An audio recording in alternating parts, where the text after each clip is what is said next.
이사야 8에서 12장 종합 요약. 이사야 8에서 12장은 유다 민족이 직면한 심판과 고난 가운데서도 하나님께서 위로와 회복, 특히 메시아, 임마누엘의 약속과 미래 왕국에 대한 예언이 중심입니다. 남유다는 아수르의 위협 속에서 하나님보다 사람을 의지하는 어리석음을 보이지만 하나님은 결국 자기 백성을 구원하실 것임을 선포하십니다. 이사야 8장 요약. 두려움 속에서 하나님만 의지하라.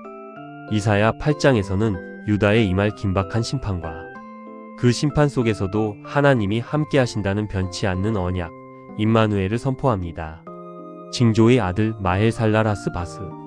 하나님은 이사야가 예언자 아내를 통해 얻은 둘째 아들의 이름을 마헬살랄하스 바스 뜬 노략이 속히 오고 약탈이 빨리 온다 라고 짓게 하십니다. 이 이름은 북이스라엘과 아람, 시리아 연합군이 곧 아수르에 의해 멸망당할 것을 예언하는 징표였습니다. 아이가 아빠, 엄마라고 부를 줄 알기 전, 즉 2년 이내에 이 예언이 성취되어 두 국가는 멸망당합니다. 실로와 물 유프라테스 강. 당시 남유다는 아람과 북이스라엘 연합군이 예루살렘을 포위한 상태였습니다. 이러한 혼란 속에서 아하스 왕은 평온한 실로와 물로 상징되는 하나님의 보호를 거절하고 인간의 힘을 의지하여 아수르를 선택하는 죄악을 저질렀습니다. 그 결과 하나님은 평온한 실로 아물 대신 범람하는 유프라테스 강물, 곧 강력한 아수르 왕의 군대를 보내 유다 땅을 뒤덮게 하시지만 그 재앙이 목에까지 차오르는 순간에도 임마누엘 하나님의 은혜로 이 땅을 보호하실 것임을 선포하십니다. 심판과 거룩한 경고. 하나님은 연합국이 아무리 모의하고 전략을 세워도 그들은 결국 패망할 국가임을 선언하십니다. 이는 임마누엘 하나님이 함께 계시기 때문입니다. 하나님은 이사야에게 악한 음모에 가담하지 말고 백성이 두려워하는 것을 두려워하지 말며 오직 만군의 주만을 거룩히 여기고 경외하라고 경고하십니다. 하나님은 순종하는 자에게는 은혜의 성소가 되시지만 불순종하는 이스라엘에게는 거치는 돌과 걸리는 바위, 함정과 올가미가 되실 것입니다. 이사야 9장 요약. 빛과 구원의 약속. 메시아 탄생. 이사야 9장에서는 고난받는 이스라엘 백성에게 큰 빛이 비추며 다시 번영을 누리게 될 것이고 한 아기 곧 신성한 통치자가 태어날 것이라고 예언되어 있습니다. 이 통치자는 기묘자, 모사, 전능하신 하나님, 영존하시는 아버지, 평화의 왕으로 불릴 것이며 그의 통치는 영원히 지속될 정의와 의로움 그리고 평화로 이어진다며 메시아 예수님을 특징하여 예언합니다. 후반에는 북이스라엘의 지도자와 백성과 거짓 예언자들의 교만과 악함으로 인한 하나님의 심판에 대해 예언합니다. 북이스라엘과 유다 사이에 내전이 일어나고 시리아, 블레셋 등 사방의 적들이 침략하여 많은 백성이 고통을 받게 될 것이며 그래도 여호와의 분노가 그치지 않고 그의 손은 펴진 채 그대로 있을 것이다 라는 엄중한 경고로 끝맺습니다.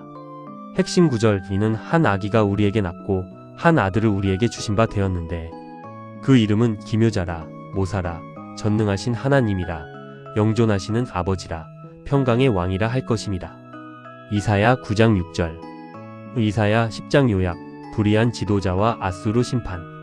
이사야 10장은 하나님의 두 가지 심판을 선포하며 궁극적으로 역사를 주관하시는 하나님의 절대 주권을 강조합니다. 1. 불의한 통치자에 대한 재앙. 먼저 하나님은 유다 사회 내부의 불의를 지적하시며 가난한 자, 과부, 고아의 권리를 박탈하고 불의한 법령을 공포하여 양민을 괴롭힌 지도자들에게 재앙을 선포하십니다. 이들은 하나님의 징벌의 날에 도망치거나 피할 곳이 없을 것입니다. 이 아수르에 대한 심판. 하나님은 아시리아를 나의 진노의 몽둥이로 규정하십니다. 아시리아는 하나님의 뜻과는 상관없이 오직 교만과 파괴의 욕심으로 유다를 포함한 여러 민족을 짓밟았지만 사실은 하나님께서 경건치 않은 백성을 치기 위해 사용하신 도구였습니다. 아시리아 왕은 승리가 자신의 힘과 지혜 덕분이라고 거드름을 피웠으나 하나님은 도끼가 찍는 사람에게, 톱이 켜는 사람에게 뽐낼 수 없듯이 그들의 교만을 반드시 벌하실 것임을 선언하십니다. 그들의 위력은 결국 병자가 기력을 잃듯 쇠퇴하게 될 것입니다. 남은 자의 귀환과 위로. 심판 후에도 이스라엘 가운데서 남은 사람들 잔존자만이 이스라엘의 거룩하신 분, 곧 주님만을 진심으로 의지하고 돌아올 것이 예언됩니다. 이는 하나님의 공의로운 판결에 따른 파멸 속에서 이루어지는 구원의 약속입니다.